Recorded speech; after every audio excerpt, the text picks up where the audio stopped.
Hi, we're in chapter 11 of 30 Years a Watchtower Slave by William Schnell.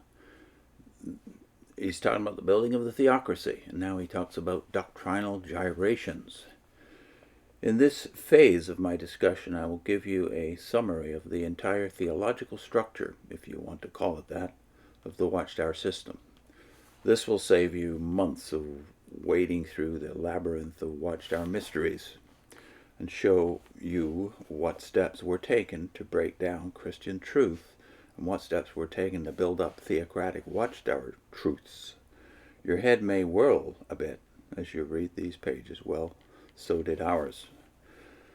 The concept of the beast. This is something I knew very little about and certainly wasn't around when I became a pioneer in the 70s, but this is how they thought in the 30s. Have you ever thoughtfully read the 13th chapter of the book of Revelation? This is the chapter which speaks of the beast which blasphemes and makes war with the saints, as well as the image of the beast. It speaks of the time to come when no man will be permitted to buy or sell, save he that has the mark of the beast on his right hand and in forehead. There are, as you know, many interpretations of this chapter. The Watchtower Society also has its interpretation. In fact, it makes much of the beast and the image of the beast. Jehovah's Witnesses hold and proclaim that from the publication of the pamphlet, The Fall of Babylon on Christendom has constituted the beast of Revelation 13. Let's read that again. Get it straight. Jehovah's Witnesses hold and proclaim that from the publication of the pamphlet, The Fall of Babylon on Christendom has constituted the beast of Revelation 13. Revealed concurrently was Protestantism as the daughter of the beast.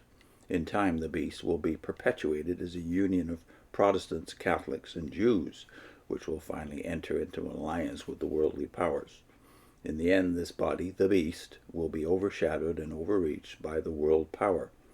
Then will eventuate the terrible but purifying Battle of Armageddon, in which the beast will finally be destroyed. That is an interesting interpretation, and I once accepted it, but now that by God's grace my eyes have been opened, I see a much closer parallel to the beast of Revelation 13 in the Watchtower organization itself. The Watchtower Society, even as the beast, was wounded to death, according to Revelation 13:3, with the decease of Charles Taze Russell, when eventually the Watchtower Society was dissolved and its officers committed to serve in Atlanta. Its deadly wound was healed with the accession of Judge Rutherford returning from jail in 1919. In the theocracy of 1938, the organization had become so powerful as to rain fire from heaven, Revelation 13:13, in the form of pronouncements of new light and new plagues from the Watchtower Temple. In the columns of the Watchtower, they reinterpreted the 10 plagues. This is in the book Light 1 and 2, by the way. They're in reinterpretation of Revelation in the early 1930s. They reinterpreted the 10 plagues which they were sending upon the religionists. And to be sure, no one may worship within the Watchtower Society who does not think as the society dictates, mark of the beast on the forehead, and does exactly perform as the society prescribes, the mark of the beast on the right hand. This parallel is so striking to me, who lived with the organization for 30 years, that I just cannot get away from it. This is what I will mean when from time to time I refer to the beast and the image of the beast in connection with the Watchtower Society. Now he talks about the book Life, or rather one of Rutherford's most popular books. You will recall how the Bible students had emphasized the issue of Israel and eagerly anticipated the return of the princes in 1925. From 1922 on, the leaders of the Watchtower Society had fanned this expectation to a white heat. For a time, they successfully masked their ultimate aim of using this 1925 expectation as the starting point for expansion. They even sent one of their representatives from Brooklyn to Palestine on the very first ship flying the Israeli flag. Upon his return, he told wonderful tales about the return of the Jews to their promised land. This entire topic was used as a basis for the book entitled Life in 1929, which showed that the end was surely near because the Jews were returning to Palestine. As the book's red cover had argued, it was but a red herring, and its premises were soon discarded by the society. Its sole purpose was to exploit to the best advantage of the society the Great Expectation of 1925. It was intended to effect the change in doctrine which was already reflected in practice in the expanding of the tools of production within sight of the Bible students, even as the promised year was drawing near. Thus was ushered in a period of flux and change which marked the death of the Bible students and the birth of Jehovah's Witnesses.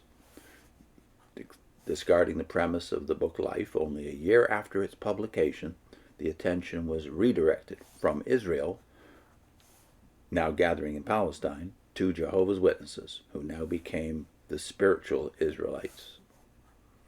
From now on, the high Watchtower of the organization claimed the total benefits of the Jewish nation on the spiritual sphere, appropriating to itself all the prophecies given to the Jews. From henceforth, the issues of the Watchtower were utilized for a rewriting of the entire Old Testament into Watchtower verbiage, claiming a fulfillment of the Old Testament prophecies in Jehovah's Witnesses. In taking over the Old Testament prophecies, in adopting the structure of the Jewish theocracy, and even in assuming the name of Jehovah's Witnesses, which Isaiah shows in Isaiah 43:10 was the name given to Israel, blind and deaf we might add, blind and deaf Israel, the Watchtower reversed the advance of Bible truth and returned to things of old. This already presaged how in the course of events it would also retreat from Christianity and its forward focus towards the end of the world by creating a lower and broader base for mass organization, the vine of the earth. In such cleverness was dissolved the riddle of 1925, the return of the princes and the end of the world for Jehovah's Witnesses. From now on, Jehovah's Witnesses were to consider themselves the Israel of God. They would become the chosen people on the inside of God's organization, in the same sense the Jews had felt they were. Their attitude towards those on the outside became first patronizing and finally contemptuous, just as had been the attitude of the Jews toward the Gentiles. This change of thinking brought about by the mechanics of Watchtower feeding was soon to make itself felt in the uncouth and uncivil behavior of Jehovah's Witnesses everywhere. At the same time that they without warrant lay claim to all the blessings and promises of Israel, they also absorbed bigoted, short-sighted, stiff-necked characteristics of the Israel of old. The latter attitude will be their curse and easily might be their undoing. Next time he discusses the class consciousness as it developed through the writings of Rutherford in the 20s and 30s. I'll put in a link to what the book of Ruth